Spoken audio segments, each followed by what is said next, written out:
What's up? What's up? What's up, everybody? Welcome back to another episode of the Format Podcast. Man, let's get right to it because I got some I got some thoughts on a pretty interesting story in sports right now. So, if you're like me and you're a football fan, college or pro, you can't wait for the next season to start, and obviously that's the end of August and the beginning of September. So that's a few months from now. I know a lot of people are looking forward to enjoying the summer and all that. I respect that, but I don't know. I love football so much. I must be a weirdo because every year I can't wait for the summer to be over just so football can be back. I know that's crazy, right? But anyway, one of the biggest storylines in college football this year is obviously the NIL, right? We saw that pretty much take hold last season in terms of players getting the opportunity, as they should, to cash in on their own name, image, likeness. We've seen for years that schools were making tons of money off the backs of players, whether it's, obviously filling up the stadiums and winning championships or not winning championships, whatever it may be, the television deals that all these conferences are getting, at least the major conferences, as well as selling memorabilia, uniforms, and stuff like that. The players are out there doing it. And by rule, and theoretically, they weren't making any money off their name, image, likeness, and we'll actually get to whether or not the players were making money in a little bit. But basically, the rule has been passed now that players can be compensated for their name, image, likeness, but things aren't going quite as to be expected. Now, we've heard a lot of big name coaches, railing about this, getting pretty upset. Two of the biggest being Nick Saban and Dabo Swinney, both multiple time national championship winners. And I think it's really interesting. These are guys that are both among the top 10 highest paid coaches in college football. They are making a whole heck of a lot of money. Obviously, they're great college football coaches, but they're making tons of money. Players aren't getting any, again, theoretically, right? We'll get to that in a second.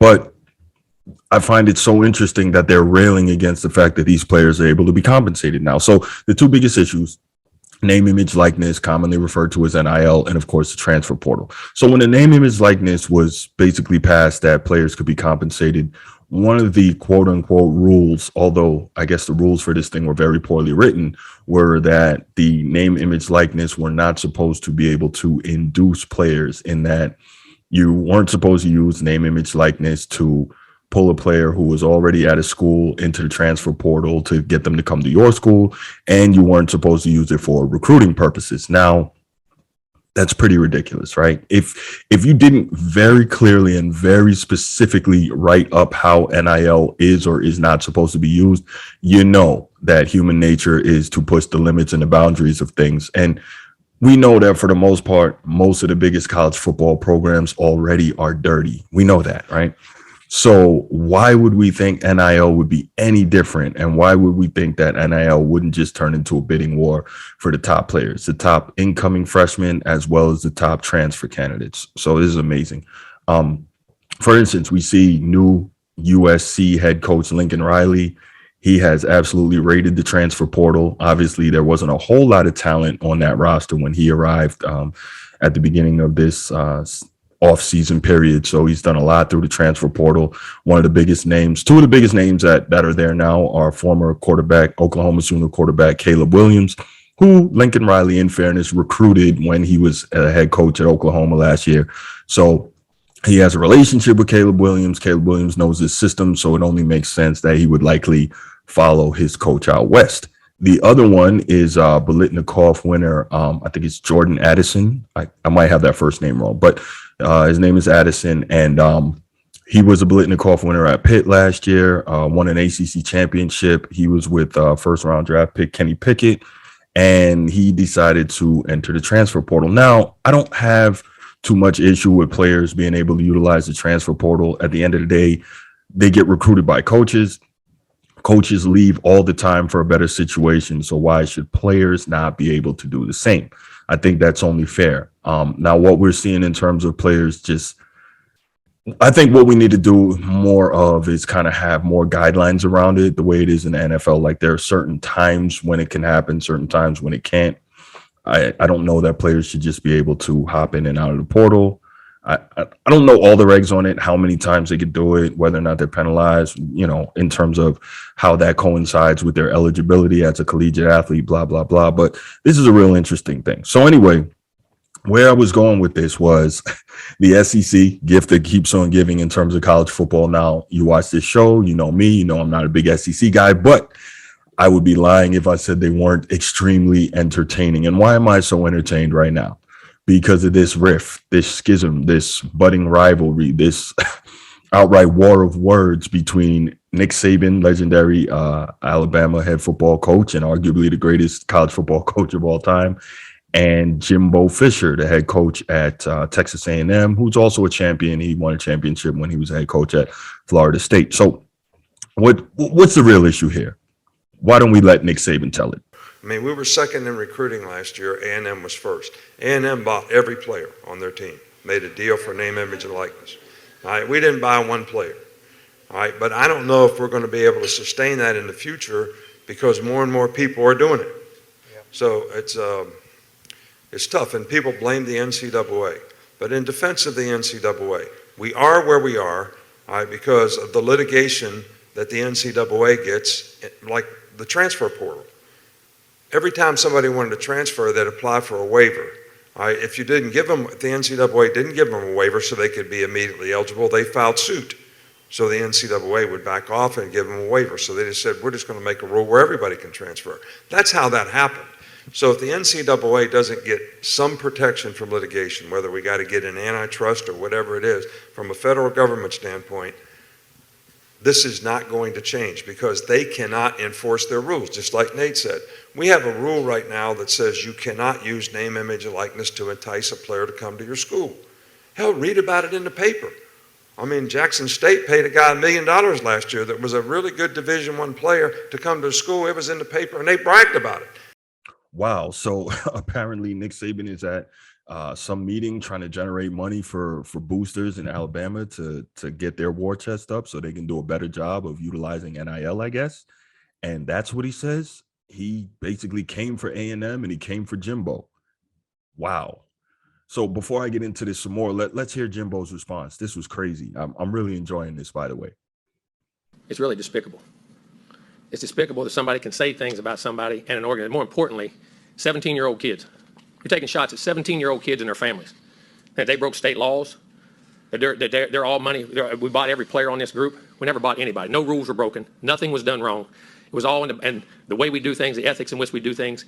And these families, it's despicable that a reputable head coach could come out and say this when he doesn't get his way or things don't go his way. The narcissist in him doesn't allow those things to happen. And it's ridiculous. But when he's not on top, and the parity in college football he's been talking about, go talk to coaches who coach for him. You'll find out all the parity. Go dig into wherever he's been. You can find out anything. And it's a shame that you got to sit here and defend 17-year-old kids and families and Texas A&M because we do things right. We're always going to do things right. But we're always going to be here. Okay, so Jimbo definitely fired back. You could tell he was hot. So what are my thoughts on this? First and foremost, come on, man. Most people are most of the big name college programs in college football are dirty and have been dirty for quite some time, right? What do I mean by dirty? I mean we know it. They're buying players. They're paying players to go to their schools. Winning or not, there's no other way realistically to keep up that level of recruitment consistently year in, year out. Now, I personally don't have evidence of this, but, the common sense factor would tell you that there's something going on under the table, right? I've actually known guys who were junior college coaches, and they told me that they were doing it on that level, right? On junior college level, they were paying guys, obviously not as big as NIL money, but they were paying guys to get them to that junior college program, right? Because at that point, that junior college program, if it has better players, obviously they can win junior college conference and national championships, and they can also put themselves in a position to be a pipeline to the next level, to the big name or even mid-major programs on the FBS level, right? So, there's benefits to everyone. So, just the mere fact that I've been told by college assistants that this is happening on the junior college level leads me to think that where the huge money is, the college football playoff Power 5 level, and maybe even in some places Group of 5 level, it's probably happening there too, right? Now, some people are going to say, oh, Bruce, you're a hater. You just hate on the SEC. You're accusing them. Well, I think it's pretty well known. It's talked about in circles that the SEC has been doing this. I think before last season, Tennessee got busted literally for having a bag man. We've been hearing the expression bag man in college football for a while, right? Literally, University of Tennessee. This was prior to the arrival of head coach Josh Heupel, and I can't remember the AD's name, but they came together from University of Central Florida. But anyway, prior to their arrival in the previous regime, they were literally handing out bags of cash in McDonald's bags, taking the term bag man to a new level, right? So we know this stuff happens. This is not new. But you know, back to Jimbo and Saban, this is really crazy. We know that Alabama's been doing this stuff for the longest. We've seen professionals saying that when they were getting recruited to Alabama in the 1990s and in the early 2000s, that they were getting offered six figures to go there, right? So this is not new. This is not new. I'm not sure why we're acting so shocked by this, not we, but some of us, and why Nick Saban would point the finger elsewhere, knowing that that may very well shine a light back on himself. And not even just pointing the finger elsewhere, but he's pointing the finger at a guy who knows where the bodies are buried. His former offensive coordinator, now head coach of Texas A&M, Jimbo Fisher. That makes no sense. And that kind of leads to why Jimbo made some of the comments he made. If you're going to point at somebody, point at, you know, John Jones, head coach of Bruce Hope State University, right? A guy who doesn't have the wherewithal, who doesn't have the knowledge, who doesn't have the resources to make it really dirty and air your dirty secrets if you wanted to. Why would you point towards someone who knows where the bodies are buried? The arrogance is confounding when it comes to Jimbo Fisher. I really have no idea why it is that he would do this, right? And that's why Jimbo said what he said. You know, Jimbo basically made it clear, you know, if you want to dig into this guy's past, you know, you'll find it if you go looking for it. And Jimbo knows that. He knows that. Now, the fact that A&M now has this number one recruiting class. Last year, they had the number one highest rating recruited class of all time. Like, that's insane. Now, Texas A&M, the state of Texas on the whole, got a lot of money. Comes from oil. Whole lot of money. Their boosters have a whole lot of money. You're telling me that they're not getting any assistance here in terms of how they're recruiting, and now they're using the NIL. Now, it may have been a stretch for Nick Saban to point the finger and say that A&M bought every player on their team, but, you know, again, I don't personally have the evidence, but I'm pretty sure it's fair to say that a bunch of those players on that team in that recruiting class, that one last year and now this one and the ones going forward, are going to be getting compensated. Let's just say it lightly. And at the end of the day, it's legal now. You know, all these organizations, all these boosters, all these quote unquote collectives for these schools and all that, they've read the regs, right? They know where the loopholes are. They're working through it. The regs were poorly written, and now guys are able to cash in. Now, from what I've heard, TJ Houshmandzadeh, former NFL wide receiver, former Oregon State wide receiver, really good guy, really good wide receiver on the college and pro level. He works with a lot of high school and college receivers and athletes. One thing that he reported, he's not a reporter, but one thing that he said is that the claims of the money we're hearing is not quite as great as what we're hearing. They're not getting that much money. But at the end of the day, it's just amazing that now the players are able to take advantage and get a piece of that money, and these coaches are all losing their minds. Now, Saban, he's upset because he doesn't have the number one recruiting class. What recruiting class does he have? Number two. So you're upset because you don't have number one, but your recruiting class is number two. It's not like you fell from 1 to 10 or 1 to 20 because other people now have the ability to basically buy players the same way your program has been doing for years and years. Now, again, not saying he's not a great coach. You have to be, but it sure helps to facilitate all that winning when you have a high-end level of talent. One thing I pointed to, like when Notre Dame played Alabama, they played them in the national championship game 2012. They played them in the playoff, I want to say 2 years ago. One of the biggest things, Notre Dame on their first 22 has guys that can match up with most teams in the country. But what happens is when you have 4 and 5 stars coming off the bench, like Alabama does, on your defensive lines, your O-lines, your wide receiver, and you can just keep refilling that level of talent, there are very few teams that are able to stack up with you physically, right? So, yeah, Nick Saban, all-time great coach, but it sure helps when you have the talent advantage. And now it seems like he's upset because other people are attempting to close that gap, doing the same thing his program's been doing for years. Insane. That's ridiculous. Saban really needs to be careful. And that's funny because that's why SEC Commissioner Greg Sankey basically told all these dudes, play nice, stop talking about each other. Because at some point they keep up this foolishness, it's going to come out. And Greg Sankey does not want the dirty laundry of his conference aired for everyone, right? So former NFL player, linebacker, and safety Sewell Cravens, he talks about it via tweet, how when he was going on recruiting visits, he was being offered money to visit and, of course, to play for teams. And this is well before NIL, So there are lots and lots of players that can speak to this. Most of them aren't, coming out and blowing up these schools. But we need to stop acting, number one, like this pay for play hasn't been going on forever. Number two, we need to stop acting like it's so bad for the players to get a piece of it. I don't know how they rein it in or how they regulate it or how they control it. I guess right now it's a true fair market. Basically, whoever gets the most money, that's where I'm going. But at the end of the day, college football has never truly had parity. So this isn't going to cause it. So I don't think we need to worry about that. College football is going to be what it's going to be. It's going to be real interesting to watch going forward to see where it all ends up. But, I tell you, I wouldn't mind seeing an arm wrestling match or whatever between Jimbo and Nick Saban. That'd be pretty interesting. But again, Saban, you need to stop pointing the finger at guys who know what you got going on and what you've been doing and know where those bodies are buried. You need to cut that out. That was not a smart move at all. Jimbo, your program's probably acting up too. Maybe you want to calm down and stop being so aggressive.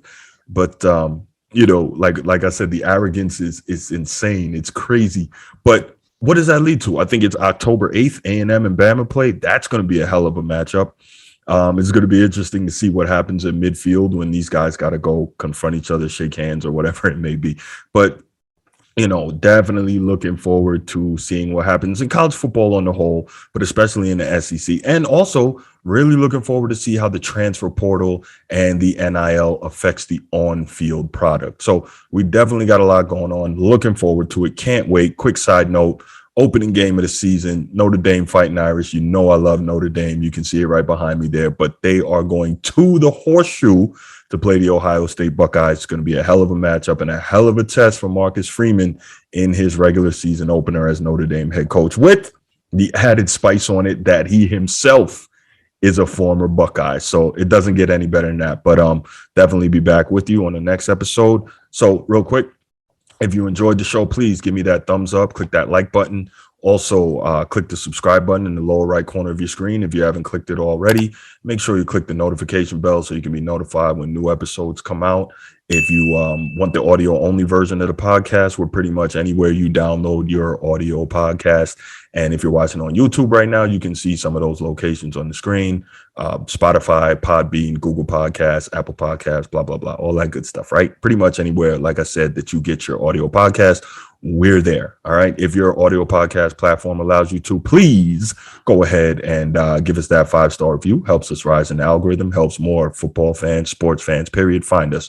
And speaking of more sports fans finding us, if you like the show and you know other people who are sports fans, please share it with them. Don't hesitate. All right. Thanks so much. And I'm out. Peace.